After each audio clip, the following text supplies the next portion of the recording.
మున్నగు సరీసృపములందు అంతకంటే చెట్లలో కన్నా ఇంకాస్త ఎక్కువ మేలుకునుంది. ఇవి కదులుతున్నాయి కదా అన్నాడు. చూడండి అన్నాడు. ఈ విష్ణు శక్తి అయినటువంటి లక్ష్మీదేవి ఇంకాస్త మేలుకునుంది అన్నాడు. ఇంకా అందులో ఖగములను మరి వానికంటే నేల నుంచి హుప్ అని ఎగిరితే అలా ఆకాశంలో ఎగురుతున్నాయి పక్షులు చూసావు, దాంట్లో ఇంకాస్త మేలుకునుంది అన్నాడు. ఖగములంటే వానికంటే మృగాళియందు 4 కాళ్లతో వెడుతున్నటువంటి జంతువులు వాటిలో ఇంకాస్తుంది అన్నాడు. ఎందుకంటే ఆహారం ఎక్కడుంటుందో తెలుసు, అక్కడికి వెళ్ళి తింటాయి, మళ్ళీ యజమాన్ని గుర్తుపడతాయి, ఇంటికి తిరిగి వస్తాయి, అని గొడ్డు పోతాను ఇంకొంచెం మేలుకుని ఉంది అన్నాడు. వీటి జంతువు అదే శక్తి. ఊహింపగనంతకంటే దంతి గోముఖ పశుతతి, దంతి అంటే ఏనుగులు, దంతములు కలిగినటువంటి ఇతర జంతువులు. గోముఖ అంటే ఆవులు, ఎడ్లు మొదలైనటువంటి పశుతతికి, పశువులు, గొడ్లు, గోదలు మొదలైనటువంటి వాటిలో మరి కాస్త ఉన్నది ఉండి అంతకంటే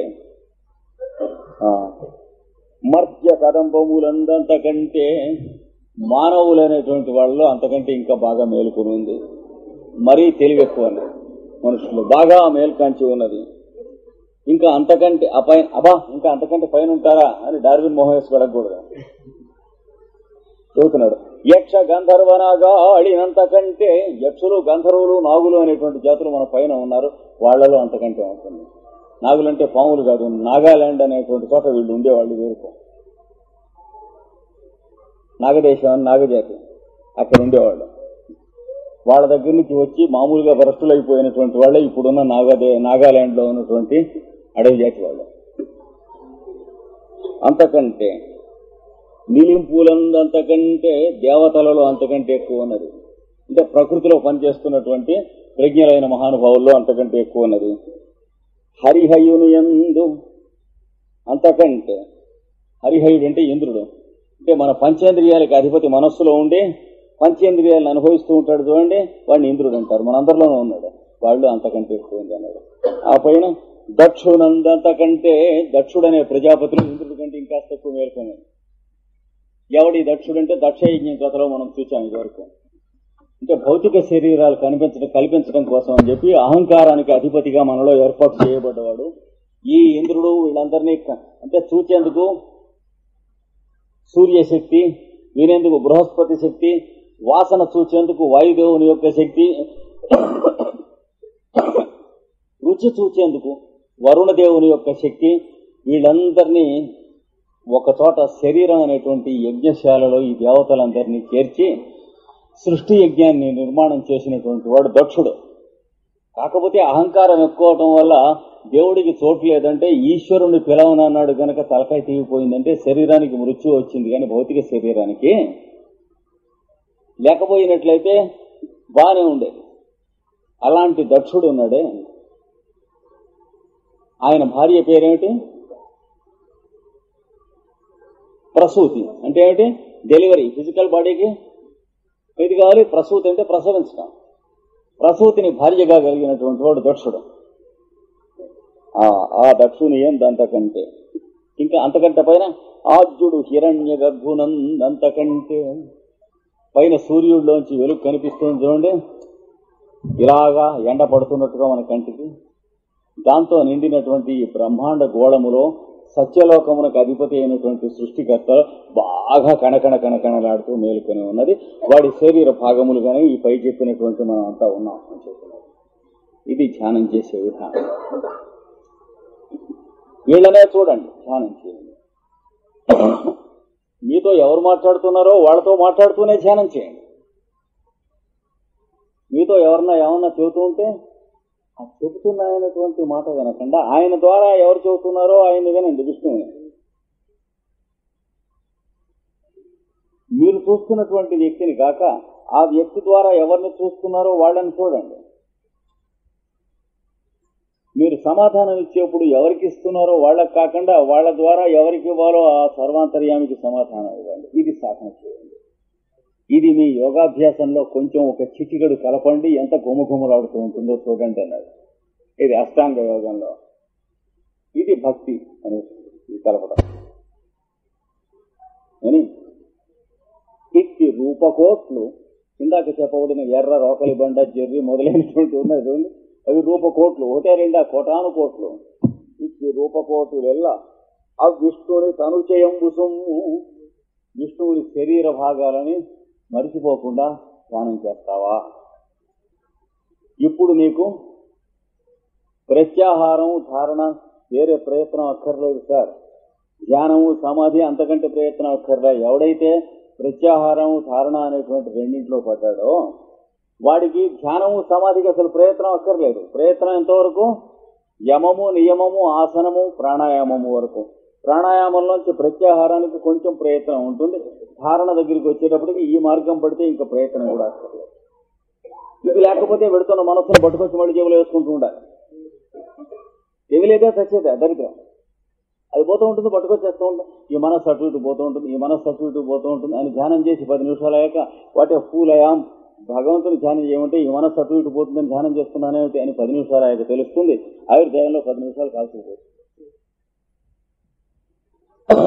ఏమండి మళ్ళీ ఇంతలోకే సర్వాంతర్యామిని తప్ప ఈ అడ్డమైన విషయాల్ని ధ్యానం చేయకూడదు, అడ్డమైన విషయాల్ని ధ్యానం చేయకూడదు అని చెప్పి 1 గంట ధ్యానం చేశాక మళ్ళీ అదేమిటి ఇవి ధ్యానం చేస్తున్నానని మళ్ళీ తెలుస్తుంది. 1 గంట కాల్ చేస్తున్నాం అని అప్పుడు తెలుస్తుంది. ఇలాగ మనం 25 ఏళ్ళు 30 ఏళ్ళు 40 ఏళ్ళు 50 ఏళ్ళు యోగాభ్యాసం చేస్తే అందులో టైం కాల్చుకుంటాం తప్ప ఇంకేం దొరకదు మార్గం తిరగకపోతే. చేయకూడదు ధ్యానం చేయకూడదు అనే దాన్ని ధ్యానం చేయటం తప్ప చేయవచ్చిన దాన్ని ధ్యానం చేయటం పట్టుచిక. ఏవి ధ్యానం చేయకూడదో వాటిలో స్పెషలిస్టులు అవుతాం. అంటే స్పెషల్ లిస్ట్ మన దగ్గర ఉంటుంది. ఏవి ధ్యానం చేయకూడదో వాటి స్పెషల్ లిస్టు, అది స్పెషలిస్ట్ అంటే.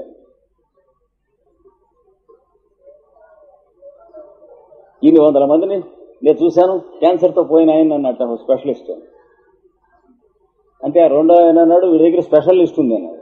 పోయిన వాళ్ళు స్పెషలిస్ట్ అంటే అర్థం ఏంటంటే పోయిన వాళ్ళ ఆ జబ్బుతో పోయిన వాళ్ళ స్పెషల్ లిస్ట్ ఉంటుంది. అంతకు తప్ప యోగాభ్యాసంలో మనం చేయగలిగింది ఏం లేదనైనా మార్గం దొరకకపోతే ఎలా టైం వేస్ట్ అవుతుందో ధ్యానం చేస్తాం. ఎలా భగవంతుడు కాక మనసు అటు ఇటు పోతుందో దాన్ని ధ్యానం చేస్తాం. ఏమి లాభం? అందుకని ఈ మార్గాన్ని వెళ్ళండి సరిపోతుంది. వెడితే ఇట్టి రూపకోటులెల్ల ఆ విష్ణుని తనుచయంబు సొమ్ము ధరణినాథ. ఆ విష్ణుమూర్తి యొక్క తనుచయం, తనుంటే వ్యాప్తి, శరీర భాగమునందలి వ్యాప్తులని తెలుసుకో. చెయ్యిట పెట్టి ఇలా ఇలా అంటూ ఒక్కొక్క వేలును చూసి ఈయనెవరో, ఈయన ఒంటేలు గారు, ఈయన ఉంగరం వేలు గారు అని వీరితో వేరే వేరే మాట్లాడతామా? ఎలా అయితే ఇవి మన వేళ్ళు అని చెప్పి మనకు గుర్తుంటుందో ఇలా ఇలా అంటూ అలాగే ఈ సమస్త కోటాను కోట్లైనటువంటి జీవరాశులను కూడా అలాగే చూడండి, అలాగే ధ్యానం చేయండి అని చెప్పి విష్ణుని తనుచయంబు సొమ్ము ధరణినాథ. అతడు అచింత్య శక్తిని అఖిల భూతములను ఆకాశము ఓలే నిండి ఒదుగుగాన. సమస్త జీవరాశుల్ని ఎలా నిండుంటాడు? ఆకాశం ఎలా నిండుందండి? అలాగే నిండుంటాడు అన్నాడు. ఆకాశం లేని చోటు ఉందే? ఆకాశం అంటేనే చోటు కదా. పోనీ ఒక వాక్యం చెప్పండి, చోటు అనే పదం తీసేసి ఆకాశం లేనిది ఉందే అనటానికి.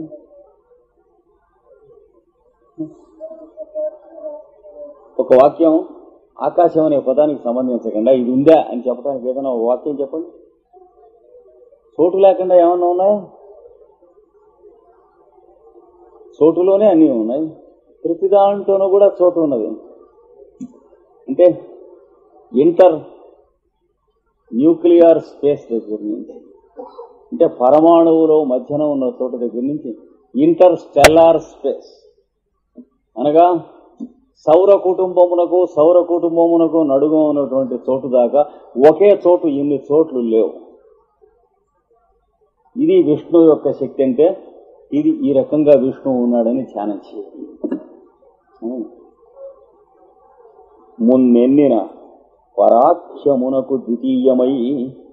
ఇప్పుడు నేను చెప్పింది ఉందే, అబ్బా బాగుంది సార్, దీనంత దేవుడేనా అండి ఇది అన్నాడు. కాదు, దీనికంటే తక్కువవాడు, ఊరికి నోరు మేమన్నాడు. దానికంటే ద్వితీయం అంటే రెండవది. కానీ నువ్వు చచ్చినట్టు ఇదే చేసి తీరాలి, అది అందాలంటే. అది ఇదేనెట్లా అంటాం? కానీ ఇది తప్ప నీకు గతి లేదు.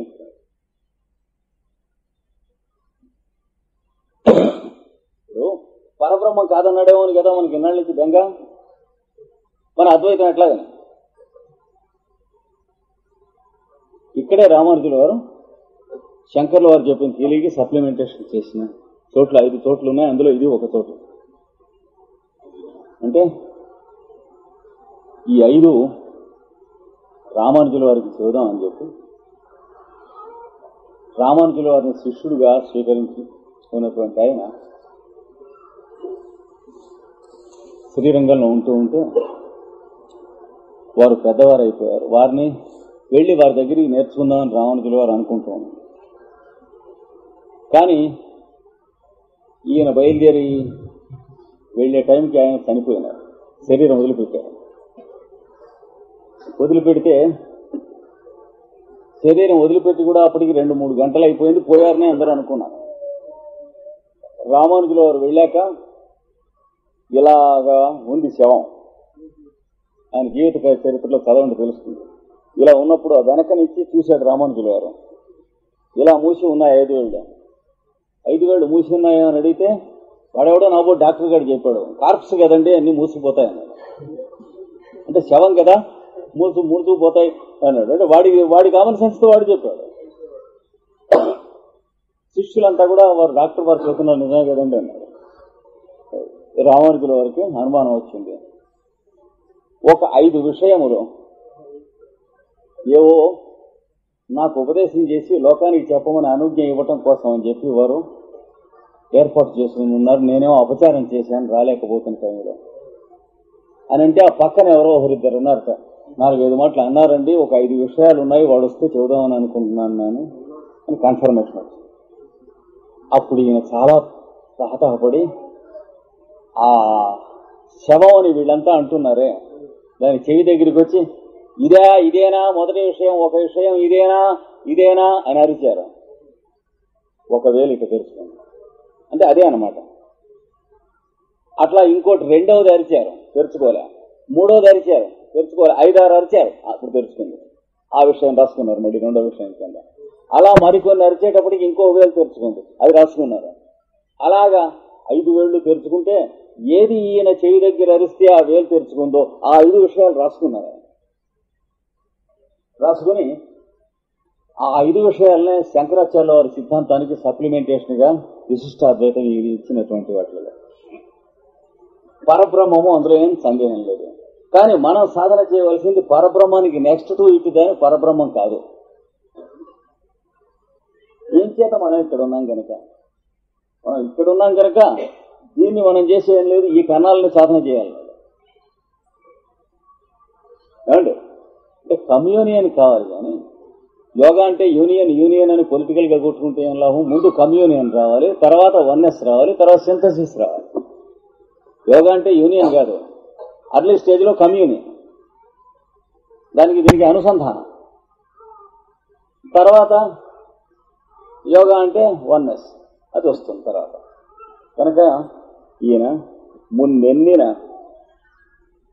అపరాఖ్యమునకు ద్వితీయమై, ఇది పరము ఇది అపరం, ఈ రెంటికి మధ్య ఉంటుంది. దీనికి 2వదే, దానికి 2వదే. 2వది అయి విష్ణు సంజ్ఞగను ఉర్వీతలేశ, ఓ మహారాజా విష్ణు అనే పేరుతో చెప్పబడును. ఇక్కడ ఈక్వేటర్ చుట్టూ ఉన్నటువంటి ఏరియా ఉంటుంది భూమిలో, అలా ఉంటుంది మన కాన్షియస్నెస్ లో. ఇటు నార్త్ పోల్ మనకు అందరూ, ఇటు సౌత్ పోల్ మనకు అందరూ, ఆర్కిటికా అంటార్కిటికాకి ట్రై చేయకండి. కనుక ఏదో అట్లాంటికో పసిఫికో పట్టుకోండి, వెళ్ళి ఇక్కడికి రండి, అట్లాంటి పనులు ఏవో చేయండి.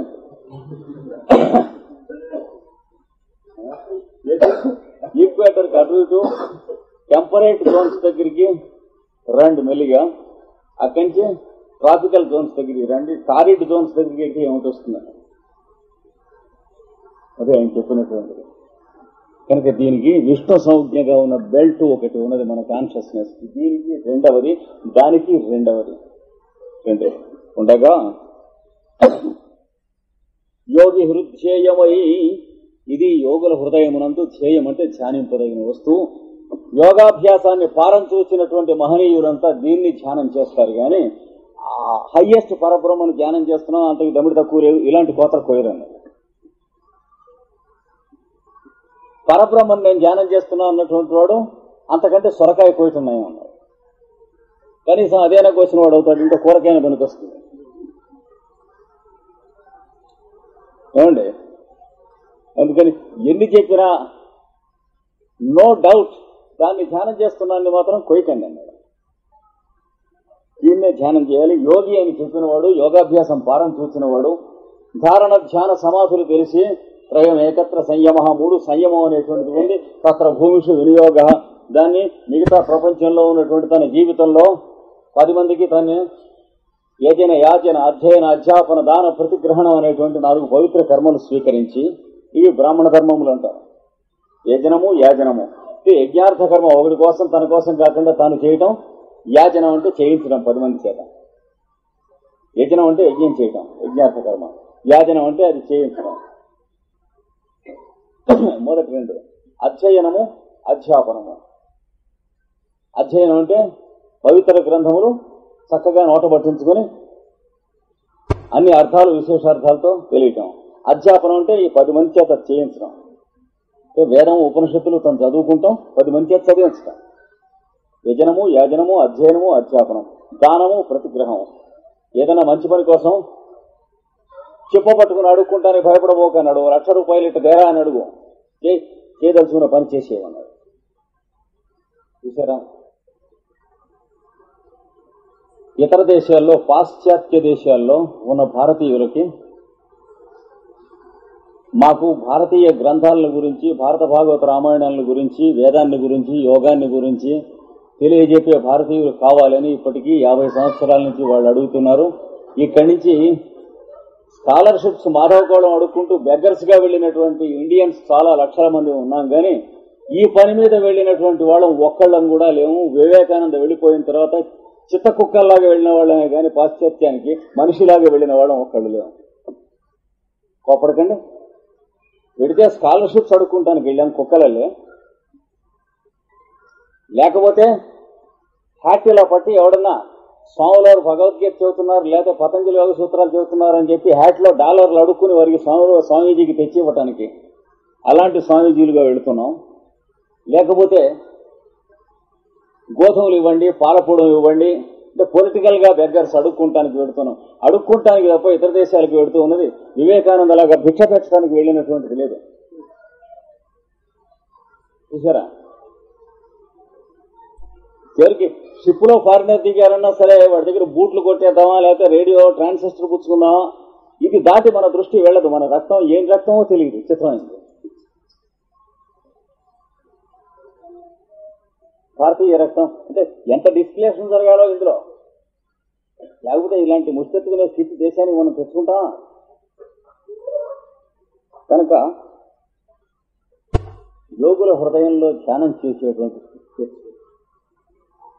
ఇది ధ్యానం చేస్తూ ఇక్కడెక్కడో మేము ధ్యానం చేసామని చెప్పగలం, యోగాభ్యాసం చేశామని చెప్పగలం. యజనం యాజనం అధ్యయనం అధ్యాపనం దానం ఈ ఇతర దేశాల్లో ఉన్న భారతీయులకి నెలైనా సరే, సంవత్సరం అయినా సరే, 2 సంవత్సరాలైనా సరే మీరు ఇక్కడ వచ్చి చదువుకునేందుకు మీకు వీలుగా నేను ఒక విద్యాలయం స్థాపిస్తున్నానని చెప్పి హైదరాబాద్లో ఈ మధ్యనే ఒక ఆయన స్థాపించారు. రామకృష్ణ మిషన్ స్థాపించారు హైదరాబాద్లో, తెలిసిన రంగనాథానంద ఆయనే ఇది కూడా స్థాపించారు. స్థాపించి ఒక 10 మంది విఐపీఎస్ లక్షాధికారులను పిలిచి గదవల్లాల ఒక 75 లక్షలు అక్కడ పోయింది అన్నాడు. వచ్చారు. వాళ్ళని గౌరవించి వాళ్ళ కుర్చీలు వేసి కూర్చోబెట్టి ఏం చేయలేదు. మీకేమైనా బుద్ధుంటే 75 లక్షలు ఇక్కడ పోయింది అన్నాడు. పోశారు. అది పెట్టి ఒక బిల్డింగ్ తీసుకుని ఇన్స్టిట్యూట్ స్టార్ట్ చేశారు, Indian culture for foreign Indians అని చెప్పి. 2 కాళ్లతో పుట్టినందుకు ఏదో ఒక సార్థకత ఉండాలి. మనం 2 కాళ్లతో పుట్టినంటే మనం 4ో 6ో ఉంటాయి మనకి. ఇంగ్లీష్ వచ్చినంత మాత్రం 2 కాళ్లతో పుట్టినట్టు లెక్క కాదు మనకి. 24 గంటల్లో చేశాడు ఈ పని. ఇప్పుడు నేను చెప్పినటువంటి పని ఎంత 2 నెలలు అయింది చేసి. ఇన్స్టిట్యూట్ కూడా తెచ్చాడు. ఇతర దేశాల నుంచి ఇండియన్స్ వస్తున్నారు, అక్కడ ఉండి చదువుకుంటారు. వేదం ఉపనిషత్తు మొదలైనటువంటి ఒక 15-20 సంవత్సరాలు అయిన తర్వాత ఇక్కడ ఉన్నటువంటి ఇండియన్స్ చూసి అడ్డగడ్డలలో ఇట్టయిపోయారంటే వెధవల్లాలా మీకు రాదా అని మనం అడుగుతారు.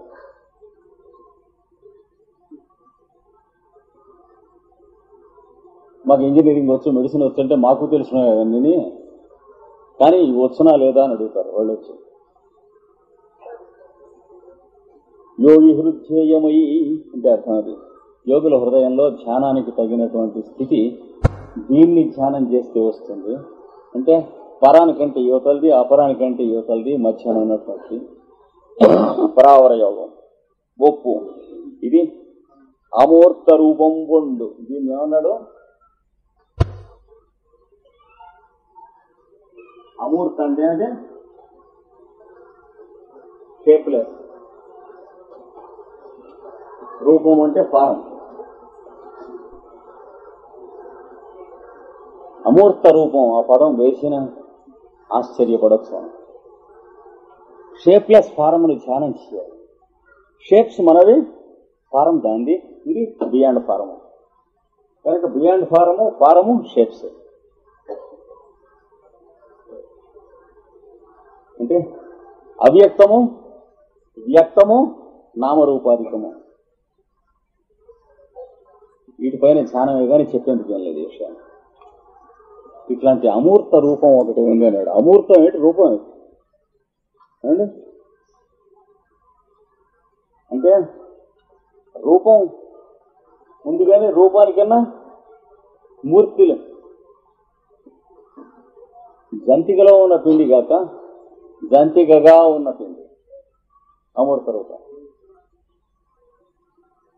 పంచభూతాల్లో ఇరుక్కున్నటువంటి జీవుడు గాక పంచభూతములుగా జీవుడుగా ఉన్నవాడు క్షేత్రజ్ఞుడు, అది అమూర్త రూపం అంటే. ఇది ధ్యానం చేసే విధం చెబుతాను వినండి. అమూర్త రూపం బొండు సత్సంజ్ఞ. దాని పేరేమంటారు? సత్ అనే పేరుతో చెబుతారు. సత్ అంటే అర్థం ఏంటండి? అస్తిత్వము, ఎగ్జిస్టెన్స్ అని అర్థం. అది అసలు ఉన్నది, దాంట్లో ఈ సృష్టి అంతా ఉన్నది. సత్ స్వరూపం అనే మాటకు అర్థం. సత్ అంటే మంచిని అట్లా కాదు. సత్ అంటే అస్తిత్వం. అందుకనే చోటును కూడా సత్ అంటారు. ఆకాశాన్ని సత్, సన్మార్గం అంటారు.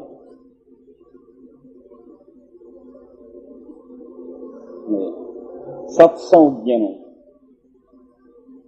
ప్రాజ్ఞ, సత్సంజ్ఞ ప్రాజ్ఞకోటి దాని వశీంచు.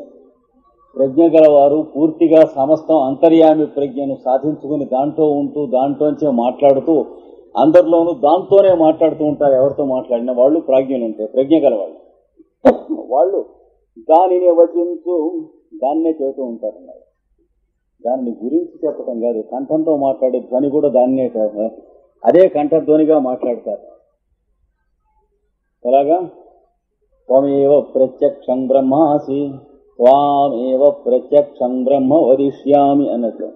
నీవే ప్రత్యక్ష బ్రహ్మవు. ఏది? నమస్తే వాయో, వాయువుని అంటున్నాడు. నిన్నే ప్రత్యక్ష బ్రహ్మగా ఉచ్చరిస్తున్నాను అంటే ఎవరిని ఉచ్చరిస్తున్నాడు? మాట్లాడాలంటే వాయువునే కదా. ఆ దేవుణ్ణి ఈ దేవుణ్ణి చెప్పాడు. నమో బ్రహ్మణే అన్ని చెప్పి నమస్తే వాయో, ఓ వాయుదేవుడా నీకు నమస్కారం అని చెప్పి అన్నాడు. నీవే ప్రత్యక్ష బ్రహ్మవు, నిన్నే ఉచ్చరిస్తున్నాను అంటే నిన్ను గురించి అని కాదు, వాయువునే ఉచ్చరిస్తున్నాడు కదా. ఇక్కడ అలాంటిదే. దానినే పలుకుతారు. దానినే పలుకుతారంటే ఆ కంఠధ్వని కూడా అదేగా పలుకుతారు. అంటే మాట్లాడుతూ ఉన్నప్పుడు కంఠం నుంచి ఓం అని ఉచ్చరిస్తూ ఉన్నప్పుడు అది తానుగానే వింటూ ఉచ్చరిస్తారు, ఊరికే ఉచ్చరించరు. అందుకని మొట్టమొదటి సాధనలో పతంజలి అది చెప్పింది. కంఠంతో ఓం అని ఉచ్చరిస్తూ ఆ ఉచ్చరిస్తున్నటువంటి శబ్దాన్నే వినండి అన్నాడు. అప్పుడేమవుతుంది? మీరే అదిగా పలుకుతారు, మిమ్మల్నే మీరు ఉచ్చరించుకుంటారు. కానీ శబ్దాన్ని ఉచ్చరించి, అక్షరాన్ని ఉచ్చరించి, పదాన్ని ఉచ్చరించి, వాక్యాన్ని ఉచ్చరించి ఇలా చేయరు, మిమ్మల్ని ఉచ్చరిస్తారు. అంటే you will utter your self. ఇక్కడ దానినే వచింతురు. ఏతద్రూపమే సమస్త శక్తులకెల్లా ఆశ్రయత ఉంది. ప్రపంచంలో శక్తులు, ఏ శక్తి అయినా సరే ఇది ఇలా ఎత్తింది. ఎత్తడానికి సామర్థ్యం ఈ వేళ్లది. వేళ్లలో సామర్థ్యం ఎక్కడుంది? చేతిలో ఉంటుంది. చేతిలోకి ఎక్కడి నుంచి వచ్చింది? ఏమండి? ఇక్కడి నుంచి వచ్చింది ఎత్తమని కదా ఆజ్ఞ. ఇక్కడికి ఎక్కడి నుంచి వచ్చింది? ఉచ్ఛ్వాస నిశ్వాసలు గుండెకాయ ఎక్కడి నుంచి ఇక్కడికి ఎక్కడి నుంచి వచ్చింది? అంతర్యామిగా ఉన్నారు. ఇక్కడికి ఎక్కడి నుంచి వచ్చిందంటే ఆన్సర్ లేదు. ఎందుకంటే అక్కడే ఉండి శరీరాన్ని దాన్ని చుట్టూ అల్లుకుంది, అల్లుకున్నాక పనిచేస్తుంది. అందుకని వచ్చింది పోయింది, శరీరంలో జీవుడు వెళ్ళిపోయాడు, ఇవన్నీ కూడాను అజ్ఞానంతో మనం చెప్పేటువంటి మాటలు. శరీరంలో మనం చనిపోయాడు అని అన్న తర్వాత కూడా శరీరంలో పూర్తిగా ప్రాణం ఉంటుంది, ఎక్కడికి పోదు. కానీ ప్రాణిగా ఉండలేదు. ఇల్లు పడగొట్టాక కూడా ఇటకలు మొదలైనవి అక్కడే ఉంటాయి. శరీరం వదిలేక ప్రాణం గనక లేకపోతే శరీరం మార్పులు ఎందుకు వస్తాయండి? అందులో కొల్లటం అది ఎందుకు జరుగుతుందండి? ప్రాణం లేకపోతే మార్పులు వస్తాయా? కొల్లటం అది ప్రాణమేనా కాదా? అనేక సూక్ష్మజీవుల రూపాలు అందులో వస్తాయా లేదా? చేంజ్ అనేటువంటిది ఎట్లా వస్తుంది లైఫ్ లేకపోతే? ఉన్నది. కానీ ఏమిటి? టౌన్, సిటీ, కంట్రీ అనేటువంటివి ఉండి గవర్నమెంట్ లేకపోతే ఏమవుతుంది? అది అయిపోయింది అంతే. శవం అంటే అర్థమైతే గవర్నమెంట్ మాత్రం లేదు, జీవులు ఉన్నారు లోకలు కొలాడుతూ ఒకడు తింటూ ఉంటారు. అంటే యాక్టివిటీ వితౌట్ గవర్నమెంట్ అయిపోయాయి. అంటే ప్రతి వాడు ఎవడికి వాడే పరిపాలకుడు, ఓడింకోడి తింటూ ఉంటాడు. అదే కదా శరీరం డీకంపోజ్ అవడం అంటే. అలా వస్తుంది. అందుకని దానిని వచించు ఏతద్రూపమే సమస్త శక్తులకెల్లా ఆశ్రయం. ఈ శక్తికి ఎలా అయితే ఆశ్రయం, అన్ని శక్తులకి కూడా ప్రతి జీవరాశి శరీరం ధరించడానికి అదే ఆశ్రయం.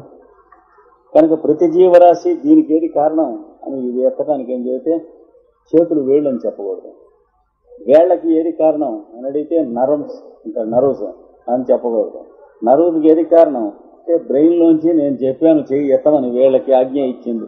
బ్రెయిన్కి ఎక్కడి నుంచి వచ్చింది? ఇక్కడి నుంచి. ఇక్కడికి ఎక్కడి నుంచి వచ్చింది? మేనిఫెస్ట్ అయింది, ఎక్కడి నుంచి రాలేదు. అంటే వ్యక్తం అయింది, ప్రత్యక్షం అయింది.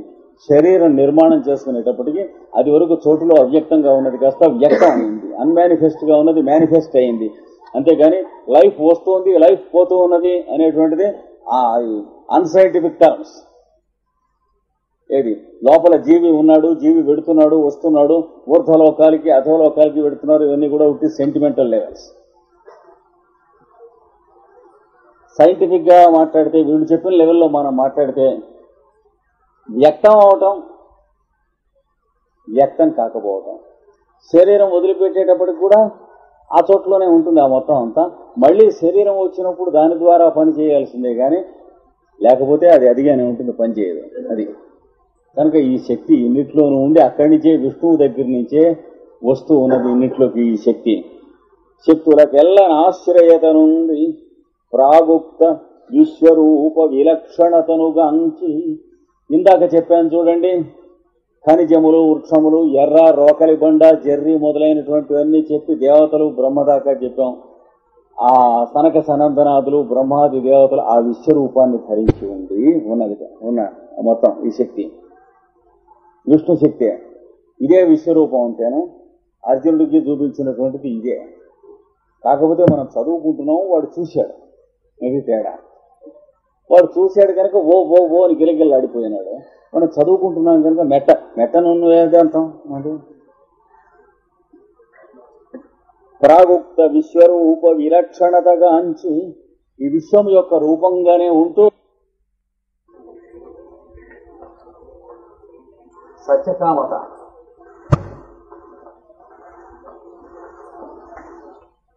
సత్య సంకల్పం,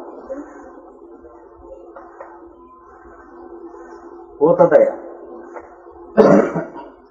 దానం, తపస్సు, శౌచము, కొన్ని మనకి యోగాభ్యాసంలో పడిచ్చాడు యమనియమాల్లో. ఈ వరుస లిస్ట్ అంతా మీరు రామానుజుల వారు రాసినటువంటి శ్రీరంగ గద్యము అని ఒక గద్యం ఉన్నది, అందులో ఉంటాయి. అంటే ఏ గుణాలైతే ఇక్కడ మీరు ధ్యానం చేయదగినటువంటి వాడు ఉన్నాడే వాడి గుణాలు అవి. అంటే ఏ గుణాలైతే మీరు అభ్యాసం చేస్తే మీరు వాడు అవుతారో అవి, లేదా ఏ గుణాలైతే మీరు అభ్యాసం చేస్తూ ఉంటే మీరు మీ వాతావరణము, చుట్టుపక్కల వాళ్ళు, కుటుంబం అంతా క్షేమంగానూ చల్లగానూ ఉండటం, ఆర్డరు, డిసిప్లిన్ మెయింటైన్ అవటం, మనస్సులు స్థిరంగానూ శుభంగానూ ఉండటం, పరితృప్తిగాను ఉండటం ఉంటుంది. అవి ఆ లక్షణాలు. వాటిని కళ్యాణ గుణములు లేక శుభగుణములు అని అంటారు. అయితే మరి ఈ దేవుడు సగుణం అండి, నిర్మోహమాటంగా వాడికి లేని డిజినెస్ వాడి గురించి మనం పట్టం ఎందుకంటే,